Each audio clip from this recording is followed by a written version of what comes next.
All right, have we got Aaron in San Antonio live? Are you there? Yeah, I'm here. Aaron, are you there? Yes, I am. How you doing? Doing all right. How about yourself? Oh, not too bad. What'd you have for us? Okay. Well, recently my wife and I have been talking to each other, and we both discovered that we both have a disbelief in God, which was, a big weight off both of our shoulders. How did that conversation happen? Because if so, you each came to this separately without having the conversation. Well, I believe my wife always knew that she didn't believe. I, on the other hand, it took me a little while. The major event that happened with us is both her father died and my mother died on the same day, and Wow. I felt like a cosmic orphan after that. So I kind of started letting go of superstition after that. When I had faith that, well, I was praying that she would be healed from her cancer, and it just didn't happen. It was this horrible, horrible experience. I'm Anyway, very sorry for your loss and your wife's Thank you. loss as well. Thank you. But so she always kind of knew. But I mean, I'm actually wondering, how did the conversation happen? Was it just hey, I don't think I believe in God anymore, or in the course of Yeah, all it this? was a very awkward and a very I don't know. It was just kind of weird. Just I felt like I had to tell her, like I owed it to her for her to know, because I wanted to be a priest, and when I decided not to do that, that's I joined the army, and then later on I met her, and so everyone kind of knew that I had this religious background, and I really I was such a strong believer in God, and I just felt like I owed it to her to tell her that, hey, I don't believe anymore. And I'm assuming that she came out like right away and said, "Oh, I don't believe either." I mean, was there relief? Yeah, she was like, "Oh, thank you. Okay, I can stop pretending." And we started talking after that. Oh, it's Um, great. yeah. So here's our question. We recently had a daughter. She turned 1 not too long ago, and normally I could just pretend that I'm a terrible Catholic and I just don't go to church. I don't, go to confession or anything, just Yeah. like every other Catholic in San Antonio, Yes. goes up to Christmas or Easter.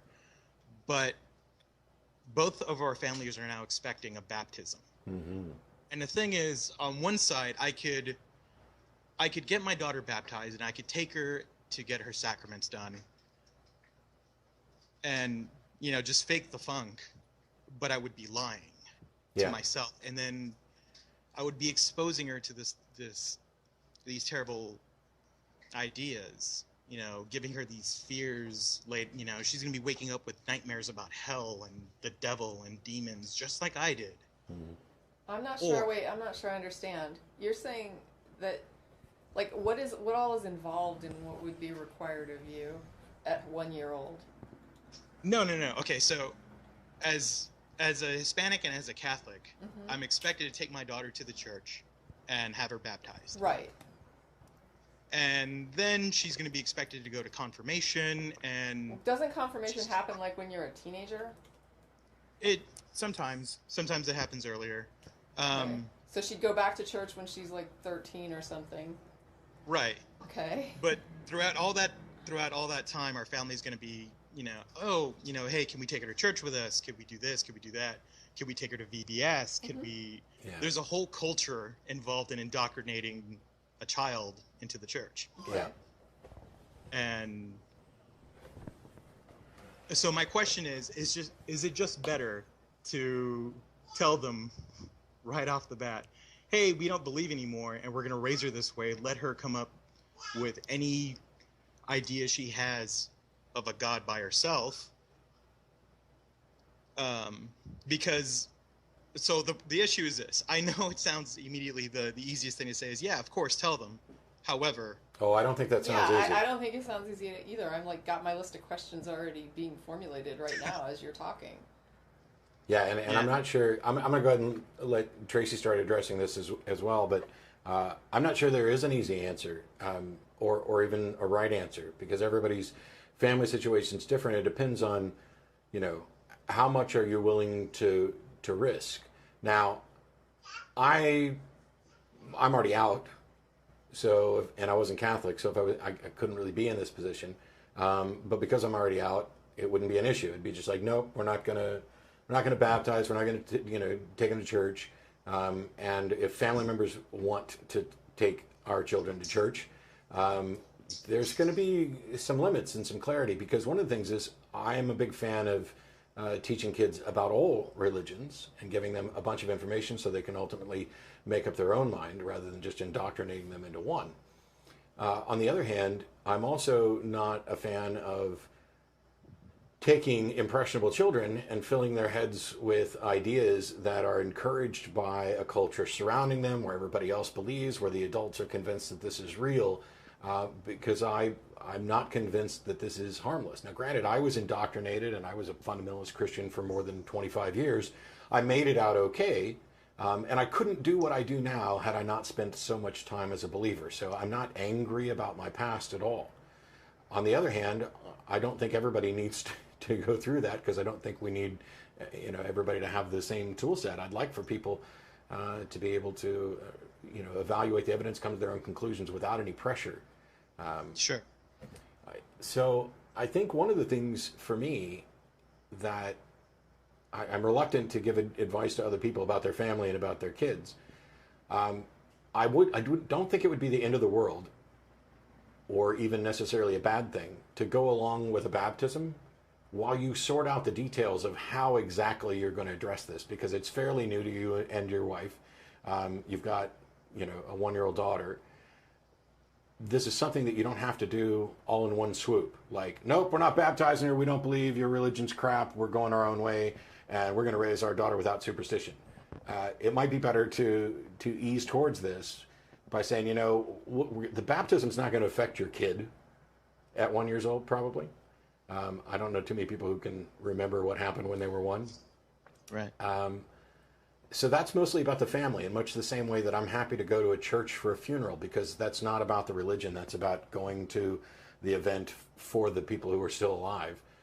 And I'm not going to stand up in the middle of a funeral just because a preacher at the service starts spouting religious stuff, because that's for other people, and people are coping with things the best way they can.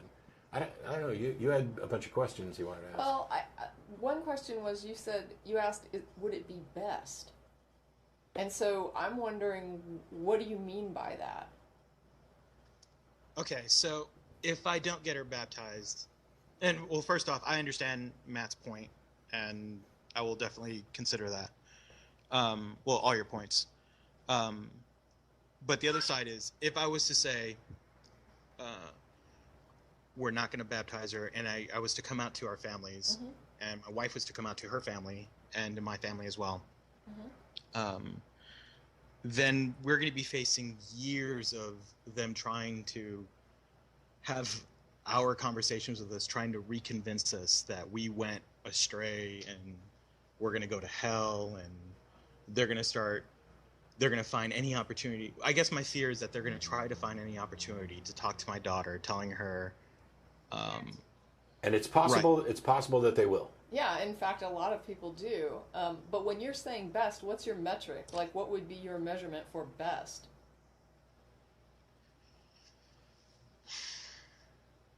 I guess the less amount of pain that could happen. To Not pain. Who?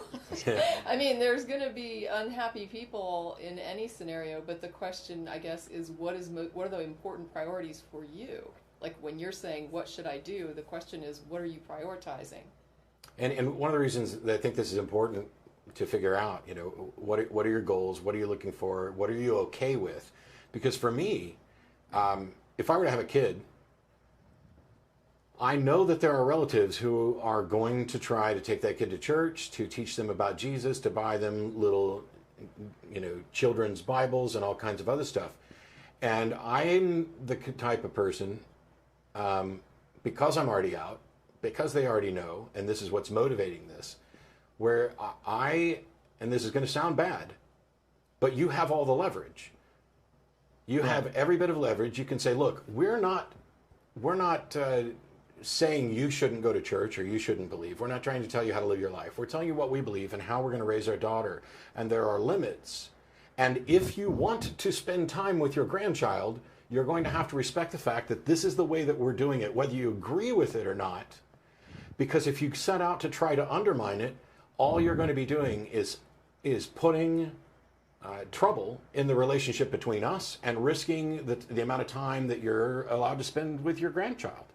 Now, it sounds bad to use a grandchild as leverage, but if it's in response to someone who is trying to impose their ultimate view of how a child should be raised onto you, I'm pretty much convinced that needs to be curtailed and say, no, I appreciate you raised us this way. Hey, I came out all right. I know that you don't agree with my views. I know this is troubling for you. You're concerned that I'm going to hell. You're concerned about your granddaughter. I know that you're doing this because you love us. However, you don't get to tell me how to raise my kid, and you don't get to try to come in and undermine what I'm doing. If my child is given information about religions, including yours, and ultimately decides that yours is the correct one, I've at least done my part to try to teach them how to think about things rather than indoctrinating them, because that's what I'm concerned about. Yeah, I just want to add that it seems like Judaism and Catholicism have most of the adherents that we hear from who are culturally tied to those religions but don't believe them. It seems there are a lot of people that are Catholic who are like, yeah, I don't really believe in God, but my family's all Catholic. It's like a very cultural religion, and so is Judaism. So there's a lot of people that subscribe to some of the holidays and some of the rites and passages, but don't necessarily buy into it. Sure. And you're still going to have the issue of dealing with relatives who are going to try to promote it as reality to your kid. And a lot of times the best way to counter that is, some of the people that I know that have kids have done that by just teaching them about all kinds of religion. And so that they understand that there's like a load of mythology around gods and goddesses. And that, grandma and grandpa believe in this. And, it's just one of a million. And the child ends up kind of, I guess, inoculated, because they understand that, there's a lot of people that have invented a lot of divinity. Right. Yeah, when Trish was asking about, what's best and what's your metric for best, I think that one of the key things is you've got to figure out what's more important, your autonomy in raising your child, your family life with your wife and your child and other children, or the relationship with the extended family. Right, keeping the peace, or whatever. For some people, it's more important to keep the peace, and you opt for the alternate thing. Instead of saying, "Don't undermine the way I'm raising my child," you go along to get along, and then you spend a lot of time undermining all of the religious instruction, which I'm not necessarily a fan of, because it can be read as dishonest by the child. Like, hey, everybody around me believes this, and there's this, and yet mom and dad are, leading me towards something. And I'm a big fan of, let's teach kids how to think instead of what to think. And right. But when it comes to the interpersonal relationships, I don't know how your family's going to react. You may not know how your family's going to react. I've been wrong about how some members of my own family have reacted to things. And ultimately, I appreciate the fact that you're asking for advice, and we probably don't necessarily have anything more than what we've said, and you're going to have to kind of weigh this out and talk it over with your wife and figure out what the two of you are most comfortable with, because there's more than one path to raising a healthy, happy, well-adjusted individual, and some of it allows you to keep relations perhaps a little strained with some family members, and others don't. There's a lot of people who've been, lost their entire family and all of their social structure as soon as they mention that, hey, I don't believe this. And it's not without risk. And so I keep telling people, I'd love to have everybody out if they can be, but if you think it's going to be harmful to your health, your happiness, the relationships you value, I can't begrudge anybody for staying closeted to avoid real risks. because while it may be important to have an entire world of people who don't believe, who are out and open about it, as long as there's risk to it, I can't go around saying, oh, you're a terrible person for not coming out, because I didn't come out. I was doing the TV show live, and my family didn't know. The plan was to, eventually tell them. But I'd been doing the TV show live for at least a year before I was kind of outed, or maybe close to a year. So you've got to kind of figure out what is most important to you. And at the end of the day, no matter what happens with the other relations, you and your wife seem to already be able to talk openly. You seem to be in a position now where there's a lot of relief that nobody has to pretend, that you can have conversations. And I'm fairly confident that no matter what decision you make, your daughter's going to come out fine on the other side, and you guys will be happier for it. Yeah, and the spousal support isn't something everyone always has, so it's good that you're both on the same page there.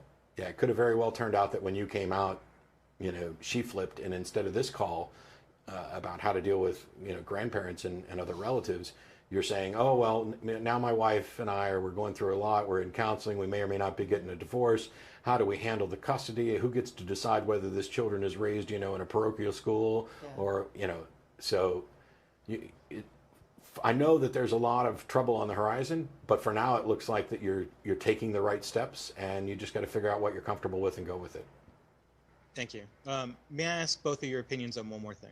Sure. When should we come out to our daughter? I'm going to say, so one thing about coming out, for years I've been a big advocate of, this should not be a sit down, I have something important to tell you type of thing. That if you're going to come out, I would prefer it to be a much more organic process of you just gradually become more open about who you are, and eventually somebody's going to say, hey, what's up with you? Don't you believe in God? And you can say, yeah, no, I haven't for quite a while. And it comes across as not such a big deal. It's not as threatening. And I think when it comes to kids, my view is encourage them to try to instill a spirit of inquiry and discovery. And when they come to you with questions, always be honest.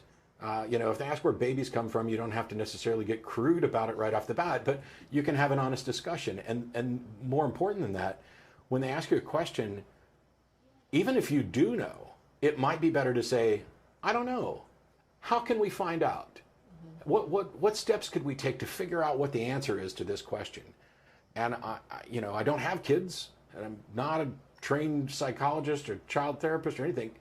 I just tend to think that that's the best way to go about it, because it encourages them it empowers them to, I can go out and try to find the answer. And by hearing an adult say, I don't know, rather than dictating things over and over again, it might make them a little more comfortable with saying, I don't know. So I don't think it's about coming out to your daughter. I think it's about living life with your daughter, and she's going to recognize, hey, there's something different about mom and dad. And the way they do things also seems to, be pretty good at getting good results and finding answers, and they're willing to say they don't know when they don't know. I think that's more powerful than, okay, mommy and daddy don't believe in God and other people do. Right. That's all I got on that. I don't know if... No, I think that's good. Well, I appreciate the call, Aaron, and I wish you good luck. By the way, send us a message or call us from time to time. Let us know, what you decided, how it goes, because if the community needs anything, it needs more out people telling their stories, so that the people who are in your position, who haven't had the conversation with their spouse, who haven't had the conversation with relatives, and who are wondering what's going to happen, they've got little touchstones that they can go out and see, hey, this happened to somebody else. And it lets them know they're not alone, and it provides them more information so that everybody can make better decisions. Well, okay. I will definitely keep in contact with you and follow up. Thank you. I really appreciate your time. Sure, thanks for your call. Sure. Thank you again. Bye-bye. So we're going to go ahead and get Mary in Atlanta, Georgia queued up. And I don't know. So this is one of the times when I kind of wish Russell was here. because Russell does have children, and Ben Jen too. and Jen. Ben was at Camp Quest. He may still be there. I don't know what the dates were for Camp Quest. And they've had him on Nonprofits before to talk about his experience at Camp Quest. I'm a huge supporter of Camp Quest and any sort of kind of secular camp and instruction that's not teaching atheism. It's not teaching anti-religion. It's teaching people. It's allowing people to go out and have the camp-type experiences of fun. I got it. I saw the thumbs up. I'll get right to that caller as soon as I finish this thought. It allows me to have the camp-type experiences fun without having the religious indoctrination over and over and over again.